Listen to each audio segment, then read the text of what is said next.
Assalamualaikum warahmatullahi wabarakatuh. Halo teman-teman, kembali lagi dengan saya Rizka Dania. Hari ini saya akan membahas mengenai sosiologi.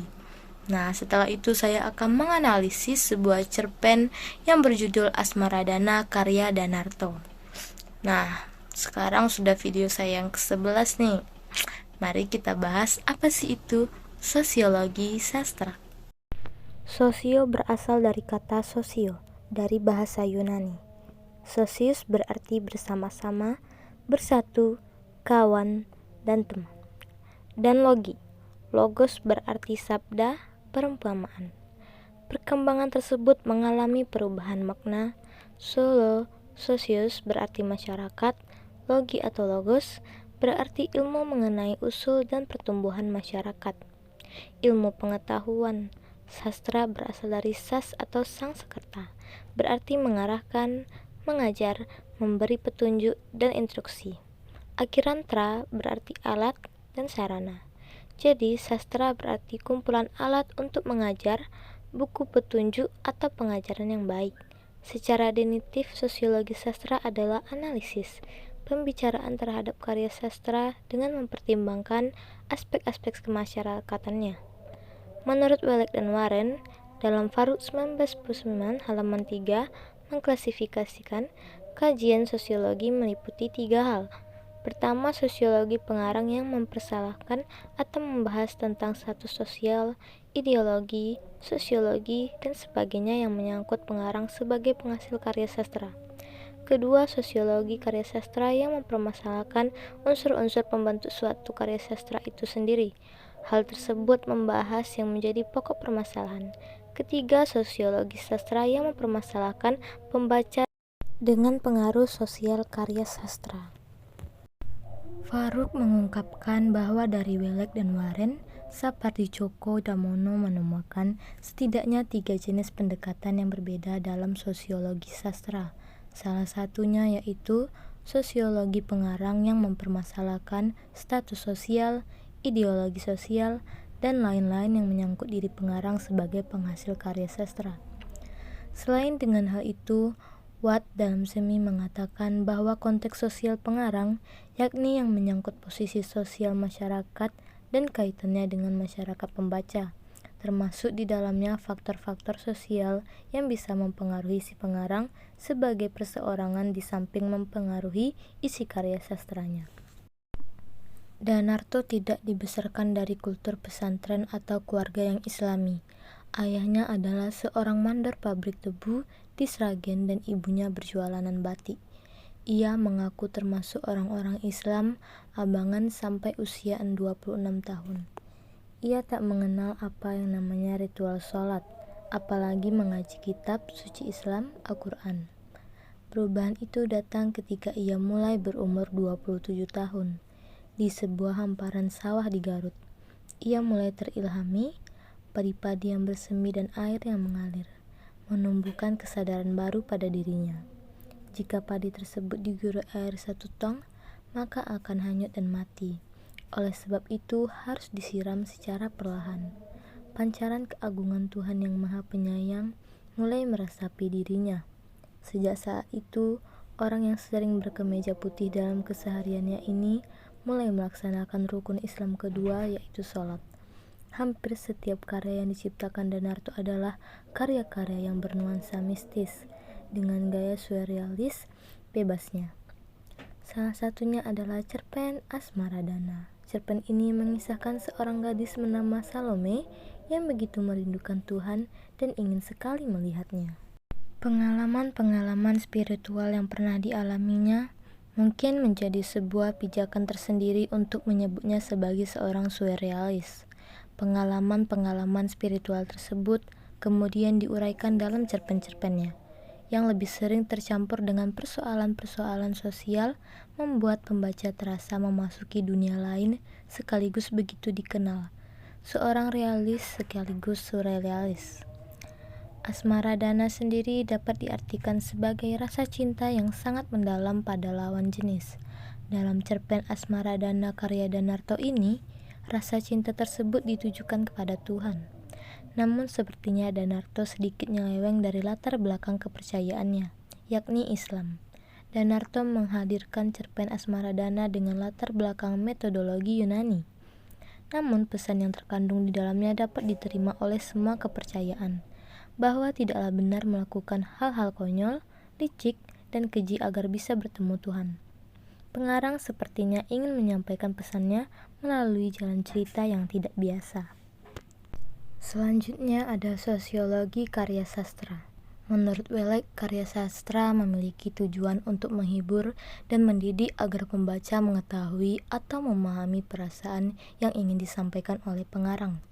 Selain itu, karya sastra juga disebut sebagai ungkapan keindahan sastrawan mengenai suatu objek, sebagai sarana mencari uang, di mana karya sastra dapat digunakan semata-mata sebagai sarana mencari uang atau untuk memenuhi kebutuhan ekonomi, yaitu pengarang dengan menjual hasil karya sastra yang mereka buat kepada para pembaca. Karya sastra dapat digunakan sebagai propaganda. Dengan karya sastra, para pengarang dapat menyampaikan suatu maksud atau pesan yang ditujukan kepada khalayak umum atau pembaca agar para pembaca melakukan pesan atau maksud yang ada pada karya sastra tersebut, terlepas dari baik atau buruknya pesan yang ingin disampaikan oleh pengarang. Cerpen Asmaradana karya Danarto merupakan cerpen yang sangat jenius, penuh kejutan dan mempunyai makna yang dalam. Membaca cerpen Asmaradana tidak hanya mengajak kita untuk melihat manusia, dunia, dan isinya, namun memaksa kita memasuki dunia religiusitas. Cerpen dengan latar belakang kerajaan dicampur aduk dengan mistis, kemolekan, pencarian, dan ketragisan. Danarto berusaha menyuguhkan permainan bahasa yang lebih ditekankan dalam hal bentuk gaya dan mulai sedikit meninggalkan isi. Salome merupakan tokoh sentral dalam cerpen ini. Ia merupakan putri kerajaan yang cantik, molek, dan baru berusia 17 tahun. Di usia yang masih tergolong muda itu, Salome menjadi wanita muda yang pintar, petualang, dan berpendirian keras. Ia akan melakukan segalanya sesuai dengan apa yang diinginkan. Masa muda Salome tidak diisi dengan kegiatan-kegiatan seperti gadis sepantarannya. Ia mempunyai imajinasi yang sulit diterjemahkan oleh orang lain, apalagi untuk membantu mewujudkan mimpinya tersebut. Dalam tekanan batin yang terus bergelora dengan segala keinginan yang tidak segera dapat direalisasikan, Salome tumbuh menjadi gadis yang liar. Salome hidup dikelilingi oleh harta dan kekayaan. Ayahnya atau ayah tiri adalah seorang raja bernama Herodes, dan ibunya bernama Herodia.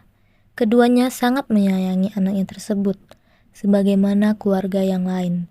Setelah tumbuh dewasa, Salome dibujuk oleh kedua orang tuanya agar segera menjadi jodoh, agar mereka segera mempunyai cucu yang akan meneruskan kekuasaan kerajaan. Namun, keinginan kedua orang tuanya tidak pernah kesampaian, karena terlalu sulit mewujudkan permintaan Salome sebagai syarat pernikahannya. Sebagai orang tua dan sekaligus pemimpin kerajaan, kedua orang tua Salome berusaha membiarkan apa yang diinginkan anaknya. Mereka hanya berusaha menjaga agar anak satu-satunya tersebut tetap aman dan baik. Dengan cara mengutus para kesatria kerajaan, mereka bertugas mengurus dan menjaga keselamatan Salome. Berikut salah satu kutipan dialog dari cerpen tersebut. "Jangan berlebihan anakku," kata Herodes lirih. "Baiklah ayah, bukan apa yang aku pikirkan sebenarnya sederhana sekali," balas Salome. "Engkau mencari yang tidak ada," kata Herodia sambil memeluknya. Kutipan dialog tadi merupakan sebagian pencarian dari beberapa bagian yang memperlihatkan keberadaan Salome. Ia menjadi orang yang panik karena keinginannya sendiri. Kekecewaan atas keinginan yang tidak kunjung dapat diraih dilampiaskan dengan melakukan tindakan menyalahi tata tertib kehidupan istana. Kadang pada satu ketika Salome menyiksa diri dengan cara tidak makan, tidak memperhatikan kesehatan dan kebersihan diri, dan membiarkan rasa lapar dan kantuk yang mengelayuti dirinya. Ia menjadi makhluk yang tidak peduli pada kehidupan duniawi dan terus melakukan pencarian. Salome memimpikan bertemu sosok Tuhan. Ia ingin melihat sosok Tuhan dengan cara melakukan apapun, baik yang disukainya maupun yang tidak. Kesenangan duniawi bukan merupakan hal yang menarik, namun kenikmatan akan didapatkan dengan cara melihat wajah Tuhan. Salome menjadi pribadi yang liar, spontan, dan licik, sebatas kemampuan kelicikan manusia. Berbagai hal yang telah ia lakukan, baik hujan-hujanan di hutan, menyepi dari keramaian, telanjang, menari telanjang, menenteng kepala Yahya sang pembaptis, atau sebagai wakil Tuhan di bumi, serta perbuatan brutal dan tidak terkendali lainnya. Tuhan menjadi sosok yang misterius bagi Salome. Misteri keberadaan Tuhan terus menghantui keseharian Salome. Namun Tuhan mempunyai kehendak sendiri yang tidak mau dikendalikan manusia. Ia tidak mau memenuhi panggilan Salome, dan bahkan hingga Salome mati pun Tuhan tidak akan pernah mau menemui Salome.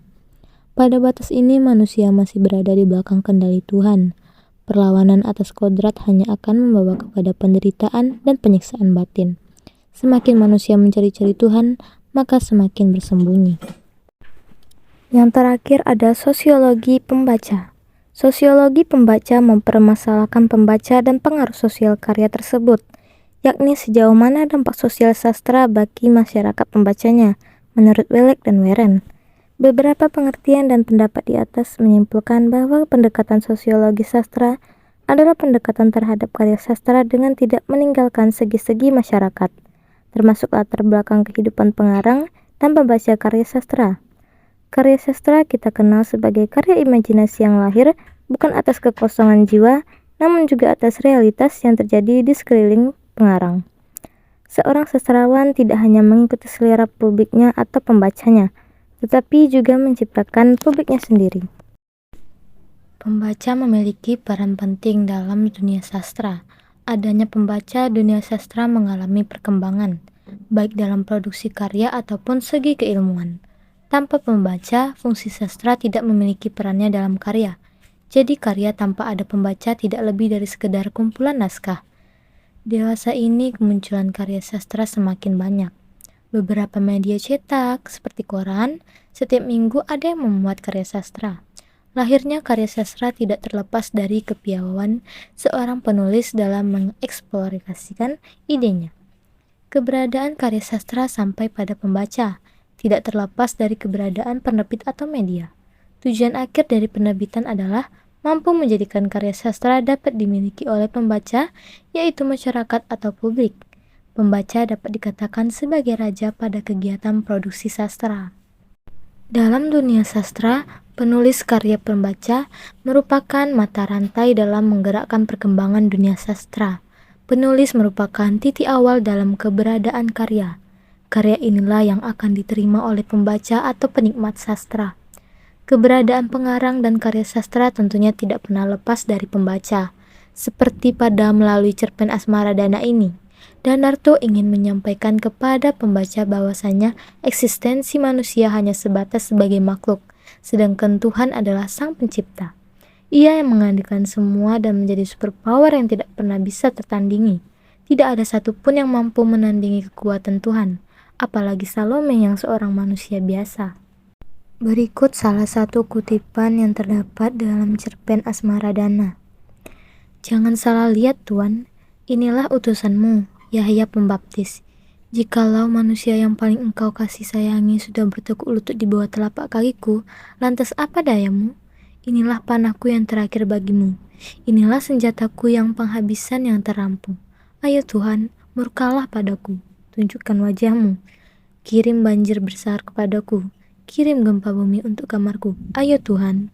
Demikianlah Salome dengan semangat yang berkobar-kobar ia berteriak-teriak terus, mengelilingi kepala Yahya terus. Hingga tanpa terasa, ia telah melakukannya selama 9 bulan.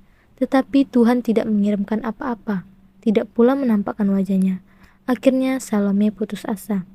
Aku kalah, Tuhan, aku menyerah. Tangis Salome terseduh-seduh sambil memeluk kepala Yahya Pembaptis. Danarto menyajikan pesan yang ingin disampaikan ke dalam kisah yang dramatis.